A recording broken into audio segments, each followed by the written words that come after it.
Let's go see what your reading has to say. I'm going to start with your past two cards. I did a clarification card for the past two. And over in the past, you received the King of Swords and the Three of Pentacles.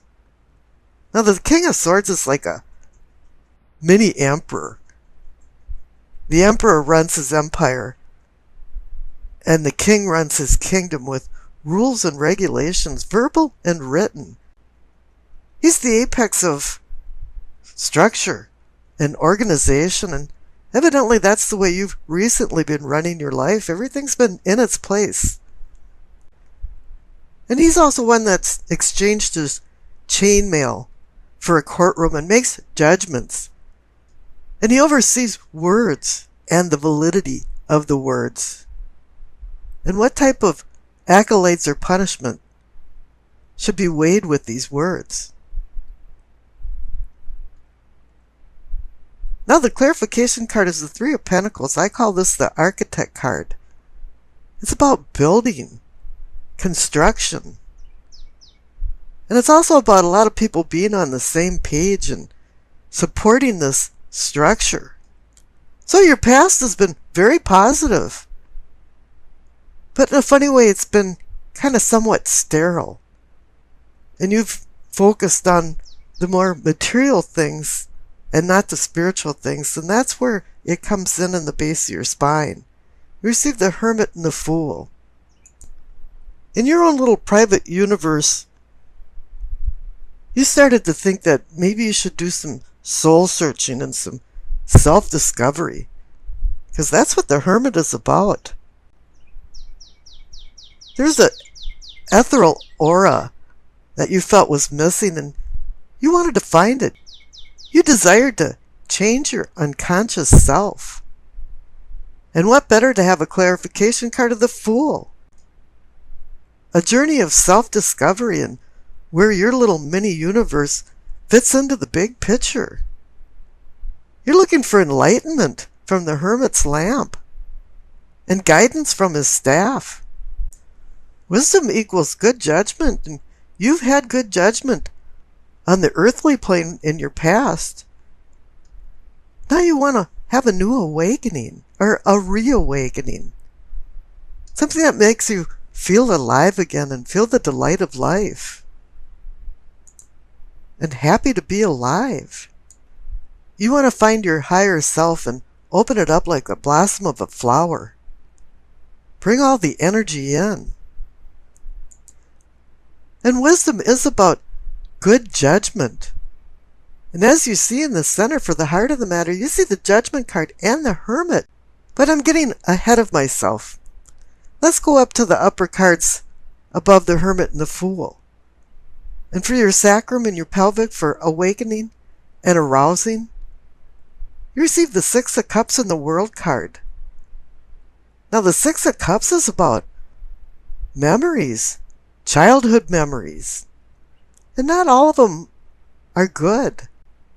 Sometimes we have our rose-colored glasses on and we idealize, idolize, and distort the past. And when we take our rose-colored glasses off, we find disappointment. So a lot of times you don't want to take these glasses off. But here for the clarification card of the World, it's saying that you're coming to an end of a cycle. You're in completion. All of a sudden, you're saying, yeah, I'm going to push this past aside. And just remember the good things. I am so done with the past you're thinking. And you learned a lot of harsh lessons. And you earned your wings to finally set this all aside. And now you're changing. And that's reinforced by the cards up above for your solar plexus. You receive the Moon and the Tower. Two commanding cosmic major arcana cards. You know, you went past the nature of man cards and the awakening cards and went right into now the major cosmic change cards. And it is, you're looking for a spiritual change. And you realize from the Moon card that things weren't what they really appeared to be. The reflective light of the moon can instill fear and distort the path that you're walking.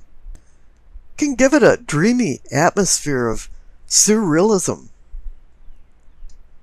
And the next natural thing to happen is the collapse of the tower. This wasn't just fault lines running underneath the tower. This is a collapse. It's not a fatal collapse. It was a predetermined collapse, that it was time to let go of your past.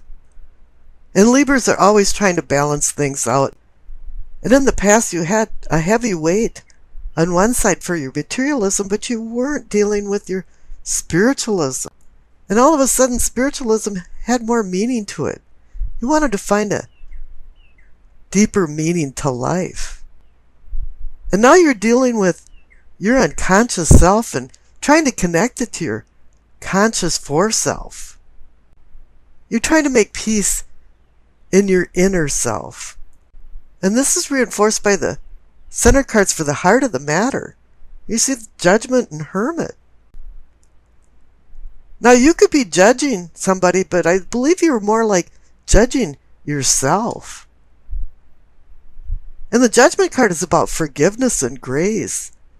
Grace is unconditional forgiveness. You have to forgive yourself and others.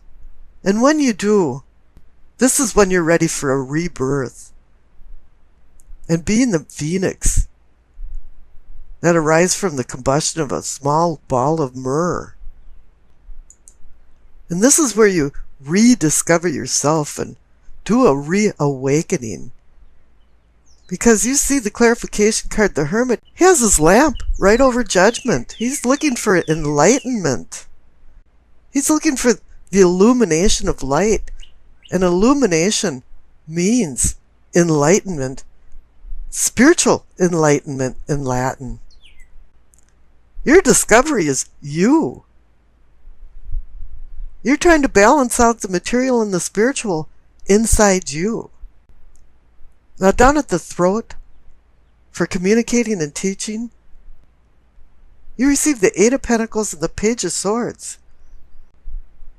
The material things in your life have worked out, and also you have many talents and skills. And you've utilized these skills to forward yourself in life, but the Page of Swords he's very immature and doesn't have a lot of emotional control. And I think that's where you were at too, is that spiritually you lacked emotional control of your spiritual self. The Page of Swords is one of those party crashing kind of guys that everybody looks and sees him come through the door and goes, oh no, he's here again. He's really charming and he's full of all kinds of ideas. Pages bring ideas and news. Knights launch these ideas into action. Queens bring understanding after some experience.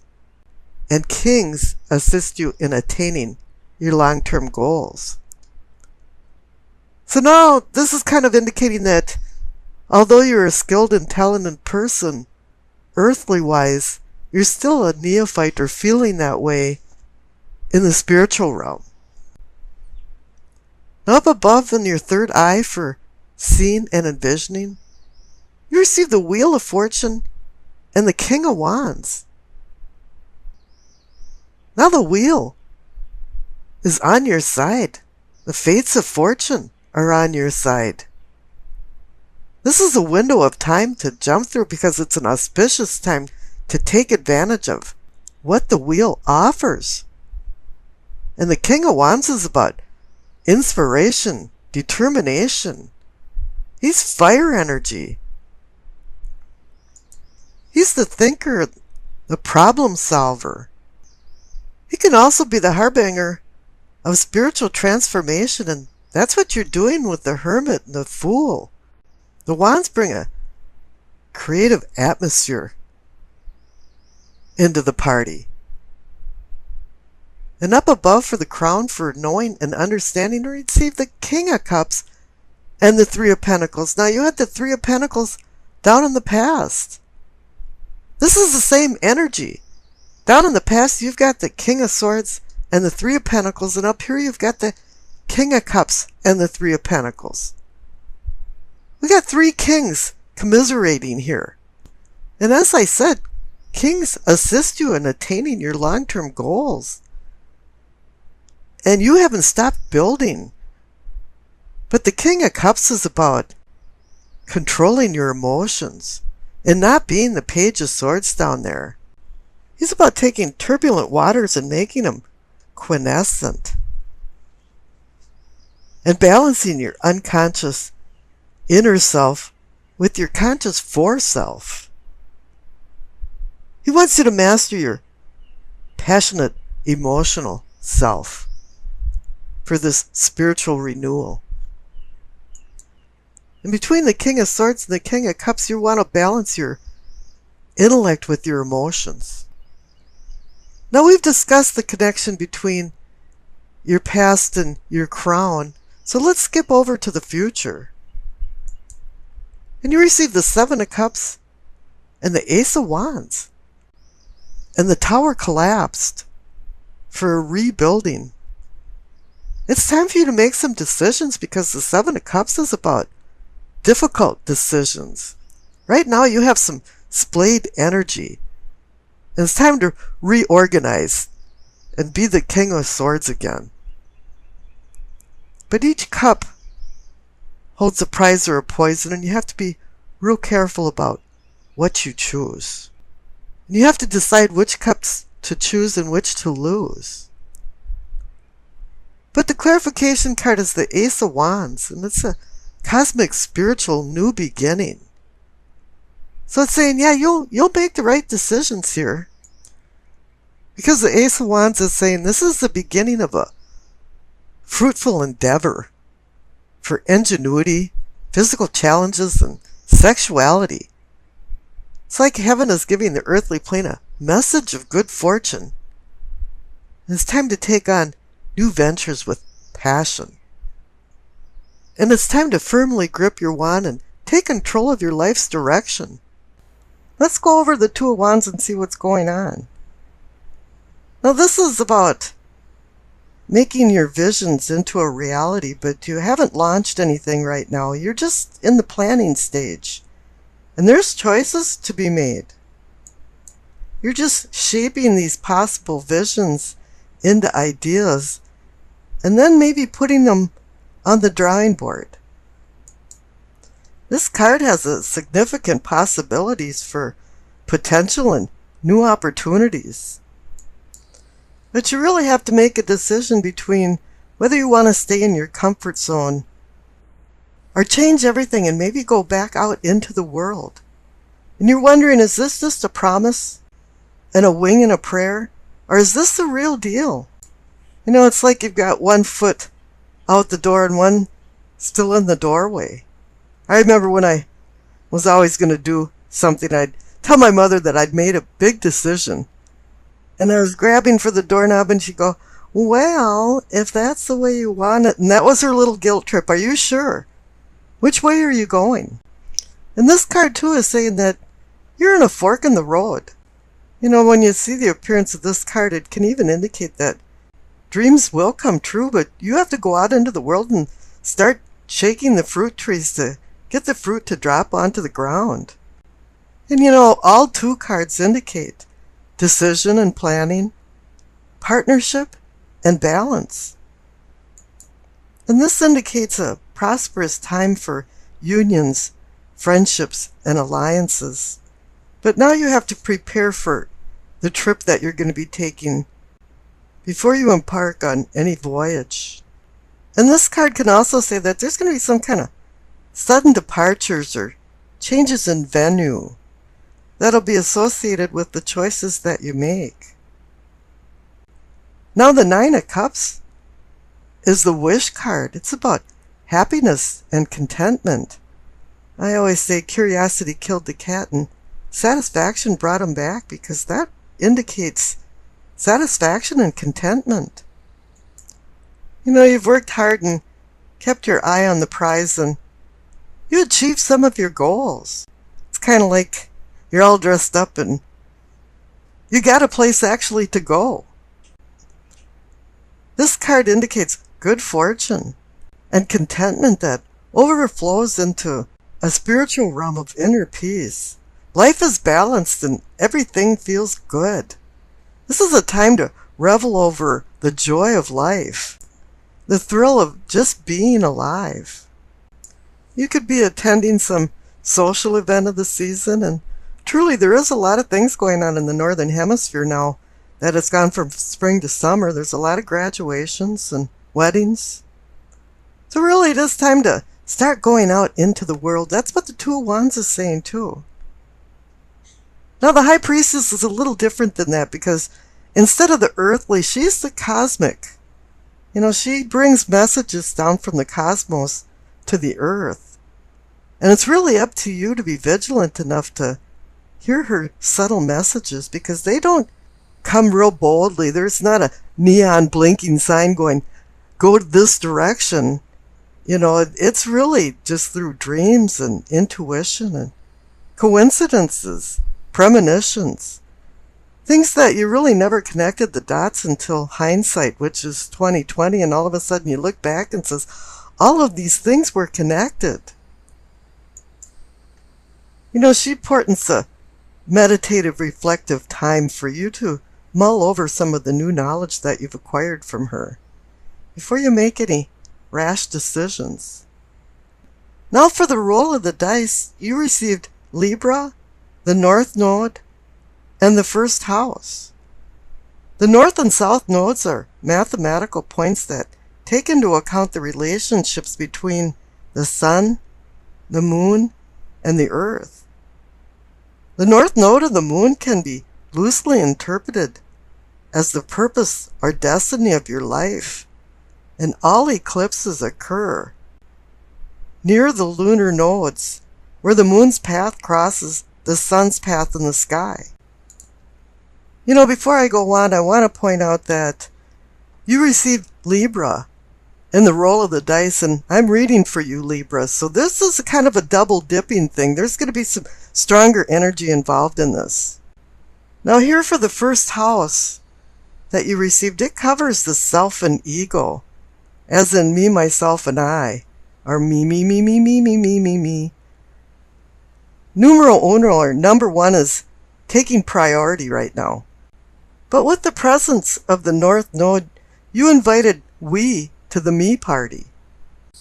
However, you're vacillating and juggling actions between the independent me and the relationship happiness we. However, too much compromise destroys the identity of the me you that you've been probably meticulously grooming.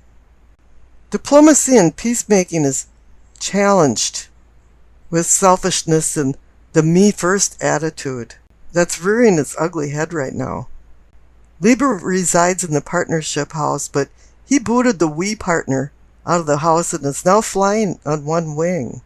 Life feels unbalanced, and your scales are not in equilibrium, and that takes you out of your comfort zone.